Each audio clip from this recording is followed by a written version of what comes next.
അസമിൽ വൻ ലഹരി വേട്ട എന്ന് പറയുന്നു. 168 കോടി രൂപ, 168 കോടിയാ, 168 കോടി രൂപ വിലമതിക്കുന്ന യാബ ഗുളികകൾ പിടികൂടി. ഇതെന്ത് പുതിയ സംഭവം? യാബ സംഭവത്തിൽ ഒരാൾ അറസ്റ്റിൽ. ലഹരി കടത്താൻ ഉപയോഗിച്ച ട്രക്ക് പിടിച്ചെടുത്തു. അസം റൈഫിൾസും DRIയും ചേർന്ന് കച്ചാർ ജില്ലയിൽ നടത്തിയ സംയുക്ത റെയ്ഡിലാണ് ലഹരി ഗുളികകൾ പിടിച്ചെടുത്തത്. നോവൽ മാരിക്കാരനുണ്ട് കൂടുതൽ വിവരങ്ങളുമായി. നോവൽ, യാബ ഗുളികകൾ ഇതെന്താണെന്ന് എനിക്ക് അങ്ങോട്ട് മനസ്സിലായില്ല. ഒരുപക്ഷെ എൻ്റെ അറിവിൻ്റെ പരിമിതിയായിരിക്കും. എന്നാലും വൻ ലഹരി വേട്ടയാണ് എന്നുള്ള വിവരം വരുന്നു. 160 കോടി എന്ന് പറയുമ്പോൾ ഒന്ന് ആലോചിച്ച് നോക്കൂ. ഒരുപക്ഷെ അടുത്ത കാലത്ത് കണ്ട ഏറ്റവും വലിയ ലഹരി വേട്ടയാണോ?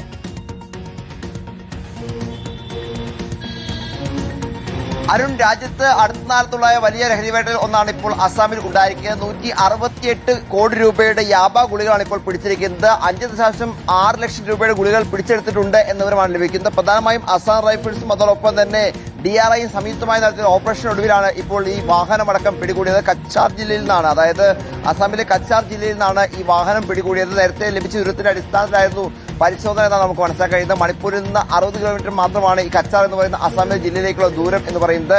മ്യാൻമാറിൽ നിന്ന് മണിപ്പൂരിലെത്തിക്കുകയും മണിപ്പൂരിൽ നിന്ന് അസാമിലേക്ക് കടത്തുകയുമാണ് ചെയ്തത് എന്നൊരു പ്രാഥമിക വിവരമാണ് ഇപ്പോൾ എന്താണെങ്കിലും ഇതുമായി ബന്ധപ്പെട്ടുകൊണ്ട് ഉദ്യോഗസ്ഥർ പുറത്തേക്ക് വിട്ടിരിക്കുന്നത്. അതായത് അന്താരാഷ്ട്ര ബന്ധം ഉള്ള യാബ ഗുളികയാണ് ഇപ്പോൾ പിടികൂടിയിരിക്കുന്നത് എന്ന് മനസ്സിലാക്കുന്നു. 168 കോടി എന്ന് പറയുമ്പോൾ വലിയ തുകയാണെന്ന കാര്യത്തിൽ യാതൊരു സംശയവുമില്ല. എന്താണെങ്കിലും വിശദമായി തന്നെ ഒരാളെ അറസ്റ്റ് ചെയ്ത് ചോദ്യം ചെയ്തിട്ടുണ്ട് എന്നാണ് ഇപ്പോൾ അറിയാൻ കഴിയുന്നത്. ഇപ്പം ഈ വാഹനവും പിടിച്ചെടുത്തിട്ടുണ്ട്. ആരെല്ലാമാണ് ഇതിന് പിന്നിൽ എന്നതിനെ കുറിച്ച് പരിശോധിച്ച് വരികയാണ് എന്ന് അറിയാൻ കഴിയുന്നു. അന്താരാഷ്ട്ര കണ്ണികളടക്കം ഇതിന് ഉണ്ട് എന്ന വിവരമാണ് ഇപ്പോൾ ലഭിക്കുകയും ചെയ്യുന്നത്. എന്താണെങ്കിലും 5.6 ലക്ഷം യാബ ഗുളികളാണ് ഇപ്പോൾ ഈ നടത്തി പരിശോധന പിടിച്ചെടുത്തിരിക്കുന്നത്. ഇത് ഇന്ത്യയിലെ മറ്റ് സംസ്ഥാനങ്ങളിലേക്ക് എത്തിക്കാൻ വേണ്ടി മ്യാൻമാറിൽ നിന്ന് കടത്തി മണിപ്പൂരിലെത്തിച്ച് പിന്നീട് അവിടെ നിന്ന് അസാമിലേക്ക് എത്തിച്ച് അതാണ് ഇതിന്റെ റൂട്ട് എന്നാണ് ഇപ്പോൾ നമുക്ക് അറിയാൻ കഴിയുന്നത്. ഒരുപക്ഷെ മറ്റിടങ്ങളിലൊക്കെ ഇതുമായി ബന്ധപ്പെട്ട പരിശോധന നടക്കാനുള്ള സാധ്യത ഉണ്ട് എന്ന് അറിയാൻ കഴിയുന്നു. നിലവിൽ അറസ്റ്റായ ആളെ വിശദമായി ചോദ്യം ചെയ്ത ശേഷം കൂടുതൽ അറസ്റ്റുകൾക്ക് സാധ്യത ഉണ്ട് എന്നാണ് ഇപ്പോൾ വിവരമുള്ളത്. അരുൺ, വൻ ലഹരി വേട്ടയാണ്, ചെറിയതൊന്നുമല്ല അല്ലേ? 168 കോടി രൂപയുടെ ലഹരി വസ്തുക്കളാണ് പിടികൂടിയിരിക്കുന്നത് എന്നുള്ളതാണ്. ഞാൻ ആ പേര് ഒന്നുകൂടി പറയുന്നില്ല, കാരണം ഇന്നതൊക്കെ പറഞ്ഞ് പിള്ളേർ ആ പേരും പറഞ്ഞ് ഗുളികകൾ തിരക്കി പോയാലോ ഒന്ന് ആലോചിച്ച് നോക്കി. MDMA അങ്ങോട്ട് കഴിഞ്ഞില്ല, അപ്പോൾ അടുത്ത പരിപാടി വരുന്നു.